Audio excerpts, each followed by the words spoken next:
right, hello everyone. My name is John Fedota. I am a program officer in the Division of Neuroscience and Behavior, so sort of earlier phase than DTMC. And it's great to put legs with all the torsos that I've seen over Zoom over the past couple of years.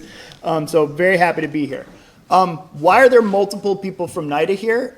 It's because we have heard what you guys have said about, needing different support at different levels of your studies and of design. And so I'm going to talk about stuff sort of before the kind of stuff that Will was talking about. And we've set up a system that sort of interdigitates with the work in DTMC to try and support ideas from inception all the way through regulatory pathways, and then Leonardo is going to talk about small business and things like that.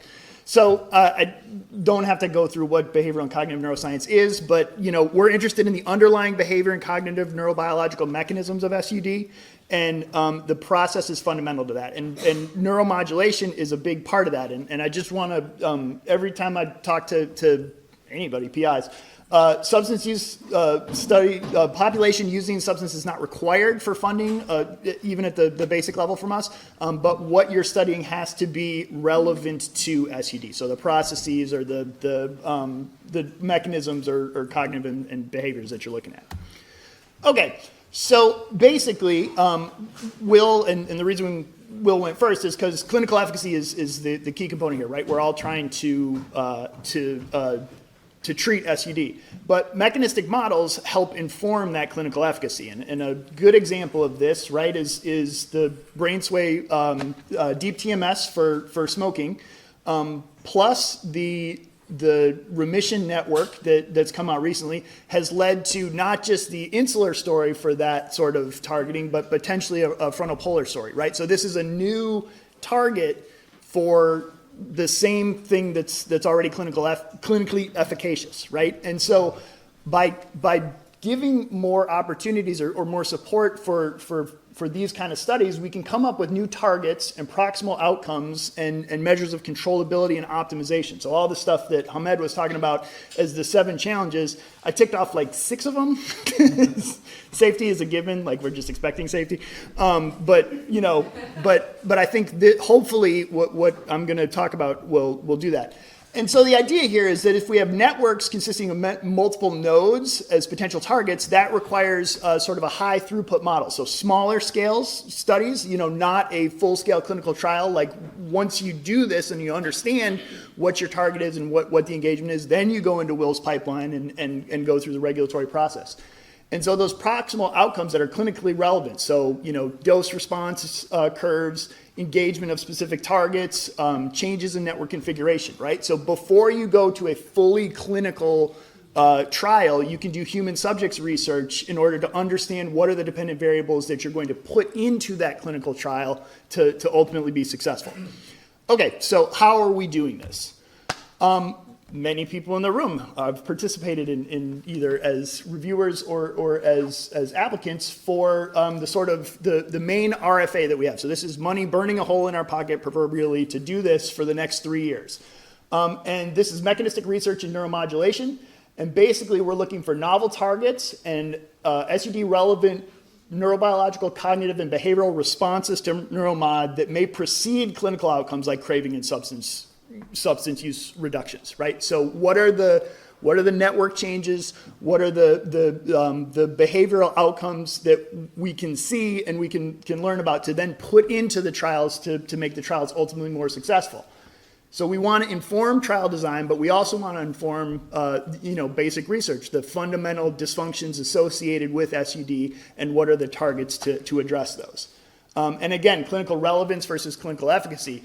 I've had a conversation with a number of you in the room that it's not required that you show a clinical outcome, but it's required that you show relevance to what you're measuring ultimately to a clinical outcome, right? So you don't have to go all the way from I have a new idea from a target to I have something that's ready for regulatory approval in one go. It's sort of I have an idea for a target, let me understand the nature of that target. Like I said, this is a multi-year RFA, so the next deadline is August 14th. And if you think that deadline's soon, just wait for the next 3 slides, because they're even closer. But it's twice a year, right? So this also gives you the opportunity to come in and do a revision to that award, right? So to grow it and get in that sort of serial conversation with review. I'm the contact for that. I don't work on commission, so ask me any questions, and I can point you towards whoever else, Tanya, Will, Leonardo, anyone on our side. Okay, another one that we have is using neuromodulation to characterize a continuum of pathophysiology between substance use and mental health disorders. So this is basically, it's a one-shot deal. It's due in 16 days, so sorry. But if you have a great idea. But the idea here is, okay, we know there's a lot of overlap in the circuitry associated with mental health disorders and substance use disorders, and we know there's some discrete differences between them as well. And in some of these pivotal trials, like the depression trials, didn't necessarily track smoking status, but it's the same target, right? So this is an opportunity specifically for studies in participants that capture the variance in both symptoms simultaneously. So it can be subclinical, but you don't have to exclude mental health in order to do substance. You don't have to exclude substance in order to do mental health. And we want dimensional measures of neurobiology, cognition, and behavior that are relevant to both as outcomes. So you want both a SUD outcome and a mental health outcome, or a process that's related to both, negative affect, negative reinforcement, those sorts of things. And we want measures of engagement at circuit level targets in response to neuromodulation. So to really understand what are the overlapping things, how can we move beyond the sort of salience network DMN ECN model for everything into specific targets that are relevant to specific processes associated with the sort of overarching dysfunction in both substance use and mental health. And you're encouraged to use precision targeting to deliver stimulation and measure the dynamics in that. And this is, I'm the contact on this. It is due in 15 days, and this one is not multi-year, so, give us your best shot. But again, money burning a hole in our pocket there.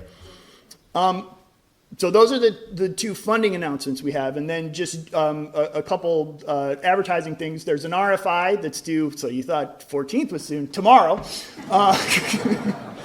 Talking about basically going off of this meeting that I know a number of you went to about advancing human neuroscience through neurostimulation and recording. So what are the kinds of brain behavior relationships that we can characterize through stimulation and direct recording of neural circuits? This is a brain initiative thing, so this is much larger than addiction, but if you have strong thoughts on this, we are interested and want to hear those. And then there's also the recordings of the meeting itself, which was fantastic back in May.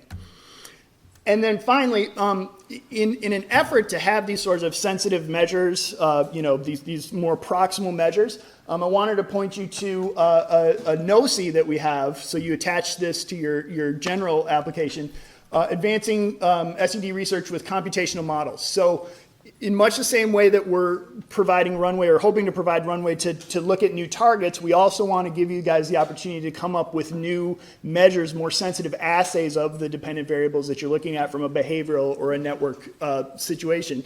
And then those can hopefully inform the kinds of things that go into trials in the future. So just again to wrap up, mechanistic research twice a year. There's 2 mechanisms for this, an R01, pretty standard, and an R61, which seems very scary, but is basically an R21 on steroids. So if you have pilot data, you do the R01 version. If you have a great idea that you can defend scientifically, you do the R61 version. If you have questions, come and talk to me or email me. And then the continuum of pathophysiology between SUD and MHD, trying to look at the overlap between the clinical presentation and understand the circuitry responsible for that. So if we go back to our model from the beginning, these are the 2 that I talked about, and that's the one that Will talked about. And Tanya's didn't make it on here, but that's because it's it's very recent. But the idea here, right, is to you don't have to call your shot and do the clinical trial with a target that you think is great, but you would really like to know a little bit better to come up with a really strong dependent variable and a success metric and measures of engagement. And that's what we're trying to provide from the Division of Neuroscience and Behavior is a platform to do that. So again, any questions or anything like that, please seek me out. I'm easy to find in a crowd. Or email me. I'm happy. That's the fun part of my job, is talking to you guys and sort of getting your science out into the world. So we're not doing questions or anything, right? Okay, that's it.